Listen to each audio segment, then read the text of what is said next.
Good afternoon. We're back with more DC Dual Force. In this video, we're going to talk about deck building philosophy in DC Dual Force. I'll be making a gameplay video today as well. That will be in a separate video. This will be shorter, and we'll discuss what my philosophy is for deck building.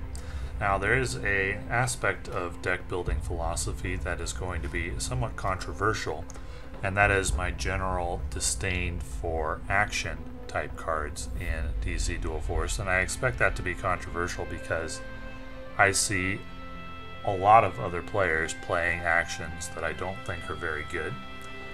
And so I expect that those of you who do play actions in your decks and think they are good will disagree with my philosophy on them. So, in order to back up my views, I'm going to share my stats in Marvel or in DC Dual Force so far. I have gone back through all of the gameplay videos and checked on my win rate with each champion, and I'll share that. And I will say that outside of the games that I've played in videos, I really haven't played any other games of DC Dual Force, so these stats are pretty comprehensive for my time in the game. So let's take a look. It's just going to be a simple text file. Here we go. So let's take a look. These are statistics for the different patches. So when the game first launched in closed beta, we had access to every card in the game. And my win rate during that time was 20-6. 76%, which is quite good, but the reason was because that time didn't last for very long. I think it was only a few days before open beta started, and I was really only playing the hero combinations that I thought were the best. So I don't give much weight to those stats. When the open beta started, they reset the collection, so everybody was starting with no cards, and given that I didn't spend very much money on the game, I think that accounts for my statistics during the open beta section, where I won only 54% of my games. After August 15th, when the patch came nerfing Wonder Woman and Might and Tactics, since then my win rate has been 65%. And I think this is partly due to the meta, and partly due to my collection getting better and better as I move along, which gives me an edge over newer players. So the overall stats are on the left. Overall, since the game launched in closed beta and I started playing, I am 194 and 130 for a 59% win rate. And the reason why I'm sharing these statistics is because I'm going to talk about deck building philosophy, and my philosophy may differ from yours or from other players that you've seen, and this will give you a way to evaluate how much weight you should give to my philosophy. Because if you look at my win rate and you say to yourself, oh well, I win a lot more games than that guy does, well then you don't want to give much weight to my philosophy at all. But if you don't win as much as I do, then you may pick up one or two things that you'll find interesting here. One thing to note from my stats is that all of the heroes we can see there on the left, Batman, Aquaman, Superman, Hal Jordan, Wonder Woman, and Green Arrow, they're all heroes and not villains. And they are all heroes that have hero powers that cost 3 or less. The heroes that have a hero power that cost 4 or more, Cyborg, Lex Luthor, Black Adam, all are heroes that I've struggled to get much done with.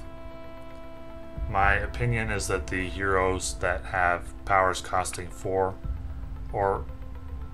and in some cases 3, they almost all need a buff. Especially the 4-cost ones.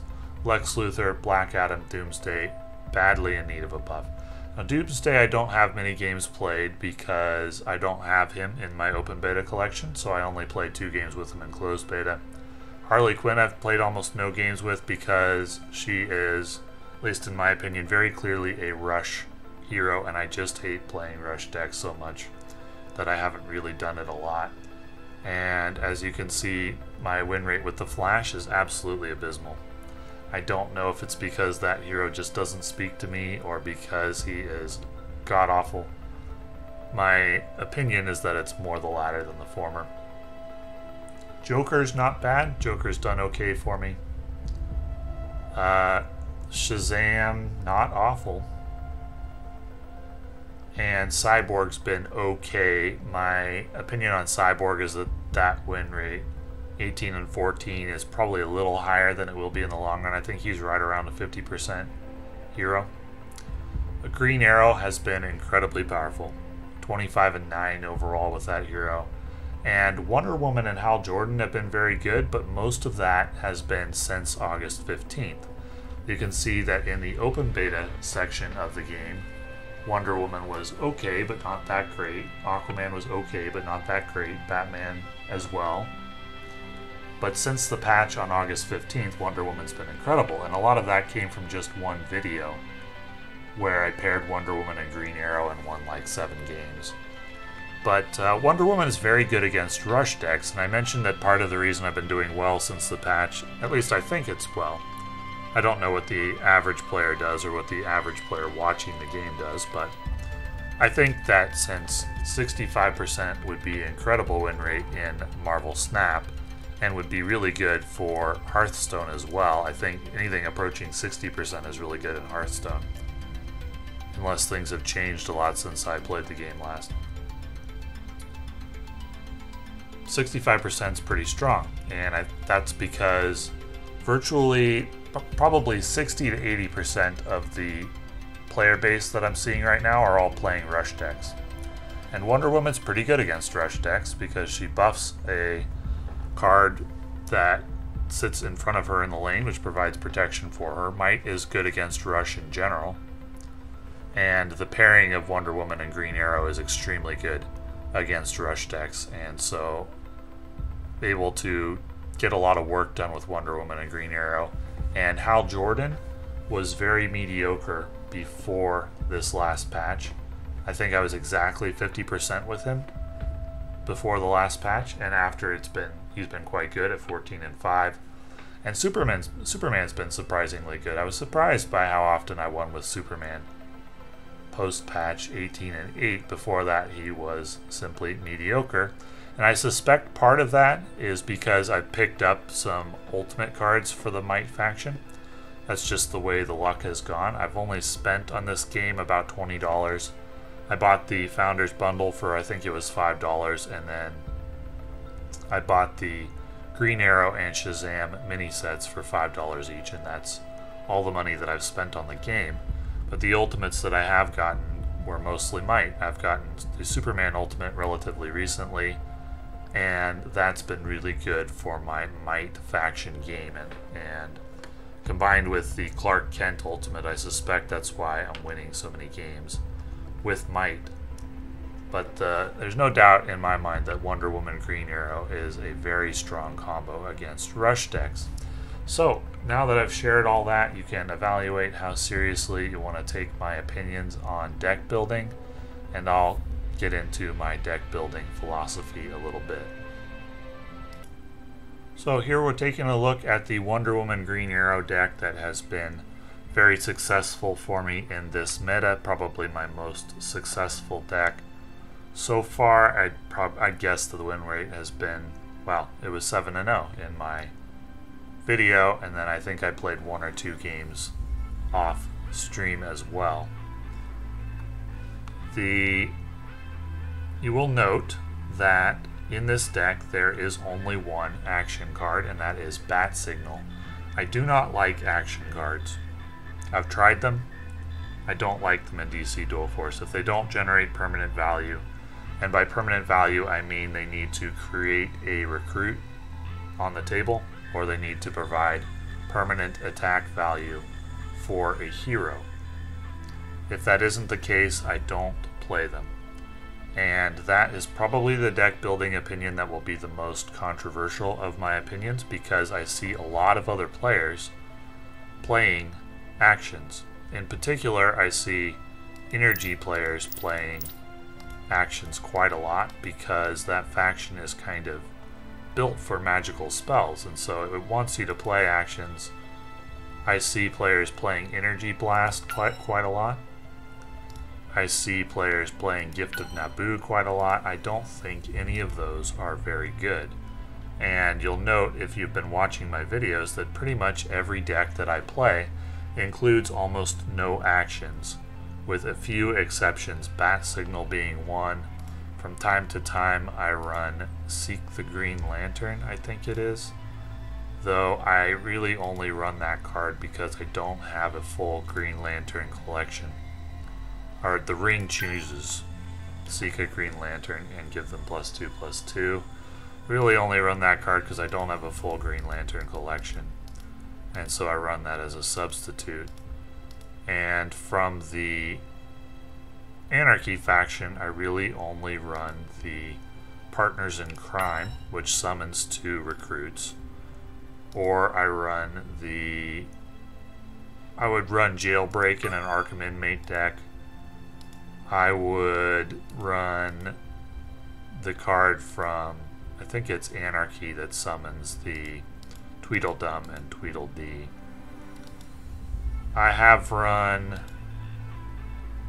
Traumatized from time to time as a form of removal, but really because I just don't have enough bronze recruits or bronze cards from Anarchy that I want to run, and that would be the first card that I swap out when I do have more.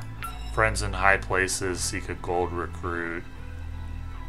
Again, really just because I don't have a full collection of cards that I'd like to run. So I don't really run any actions. Now, let's talk about the curve. This is pretty much the curve that I run in every single deck. 19 bronze or 20 bronze, 12 silver, 9 gold. For a while I was running 21 bronze, 12 silver, and 7 gold. And just going by feel, I haven't kept stats on it, but just going by feel, I think I like 9 gold a little bit better. You do get some bad draws from time to time, which I note in my gameplay videos, but I think overall it probably boosts the win rate a little bit, running slightly more gold and slightly less bronze. But I'm a pretty firm believer in that about half the deck should be bronze. The goal of your deck building curve is to make sure that you don't have blank resources. Blank resources will absolutely kill you. Blank resources meaning you generate first 1 bronze, then second turn you generate 2 bronze, third turn you generate a silver and a bronze, fourth turn you generate 2 silver, and from then on you generate a gold and a silver resource. When there comes a time when you generate 2 bronze and you only have 1 bronze card you can play, that's devastating. If there ever comes a time when you generate 2 bronze and you have no cards that you can play, that is really devastating. So with the bronze cards, you want to run enough that really never happens. You want to run bronze cards that scale up well or can be buffed if possible, or that synergize well. In this particular deck you have John Diggle, who can get buffed on multiple turns if he stays alive. You have Crypto that grants a shield that's useful for trading. You've got Felicity Smoke that draws cards. Then you've got a couple of cards that really just trade well early. Harvey Bullock can deal with threats. Bluebird, same thing if you get the right gadget. Bat Signal is just a very high value card. Clark Kent scales up really well if he transforms into Superman. Steve Trevor scales well into the late game because he still provides a charge to a friendly leader even if he isn't that useful. So the bronze cards, you want to run ones that are still relatively useful in the late game. A lot of times I see players running cards that are designed around rushing an opponent down. My philosophy, I've never liked rush decks. Even in Hearthstone where they're relatively strong, mid-range is what I prefer. It's what I've always preferred. I have been ranked as high as 157th in North America in Hearthstone. I've never liked rush decks. It's always been mid-range for me. Mid-range decks that are good against rush decks, you'll never go broke playing a mid-range deck that's good against rush in a card game, because the player base will always trend toward rush decks. Partly because casual players like them since they don't require a lot of skill to play, and partly because these digital card games tend to have daily rewards or quests to complete, and rush decks help you to get that done quickly, so you see some skilled players still playing rush decks because they want to get their daily quests done quickly. So you'll never go broke in any card game playing a mid-range deck that's good against rush decks, unless the card game is really not designed around rush decks at all.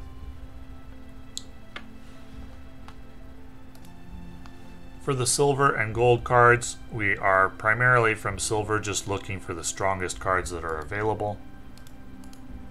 Commissioner Gordon's a good option in this one. Steel, Batwing.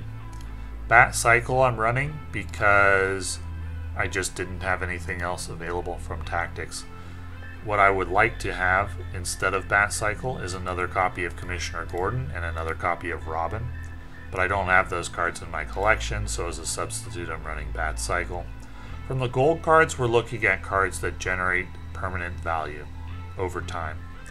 When you get into the gold resource section of the game, typically both players are running low on cards, and whoever's cards generate the most value at that time, that's the player that's going to win. Wonder Woman generates permanent value on your hero by giving him +2 attack permanently. Metron draws cards. Cyborg deals damage each time you play a card. Highfather doesn't really generate value long term, and I'm not 100% sure that card is any good. Aquaman, it's just a high stat card. Aquaman generates value every turn. Superman protects your leaders. Swamp Thing is just another high stat card. So that's my philosophy for this particular deck, and this is generally the philosophy for every deck that I build. I haven't really seen a control deck that I thought was any good.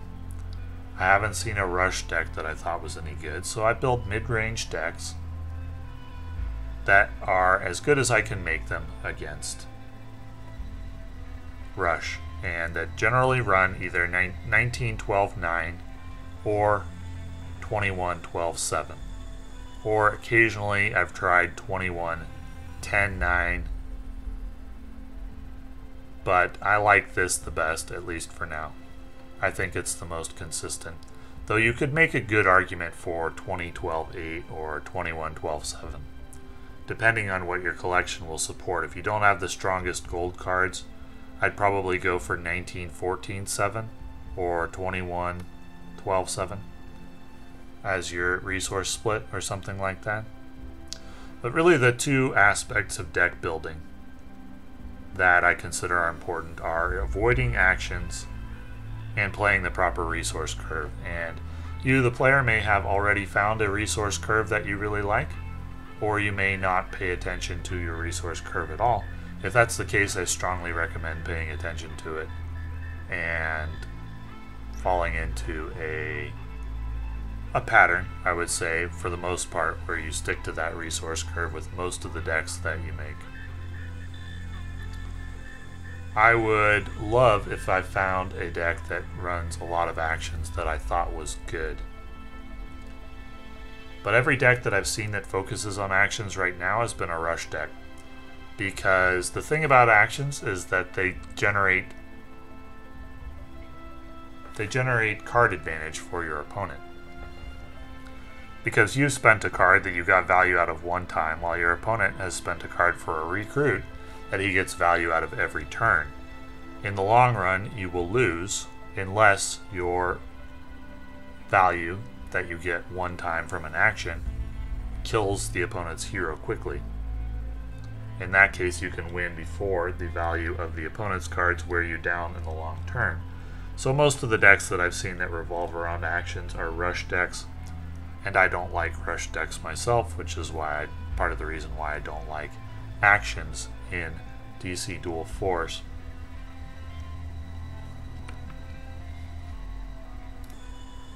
That is personal preference, but I would be quite surprised if I hear from viewers that they are achieving a win rate higher than mine using primarily rush decks.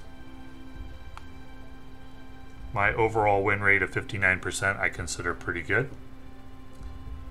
As I mentioned, that would be exceptional for Marvel Snap. It would be very good for Hearthstone. I expect when I would play Hearthstone and get to Legend each month, my win rate is probably in that ballpark, maybe higher, though I'm not really sure. But I also think that 65% recently is pretty good, though I have no way of proving that. It's possible that it isn't. But at least you, the viewer, can evaluate and figure, well, my win rate's about that good, so maybe there isn't really anything here for me in terms of deck building tips. If it isn't as good or you're new to the game, then perhaps this is a philosophy you'll be interested in. Or if you're not new to the game but you perhaps don't win quite as often, then it may be a philosophy that you're interested in.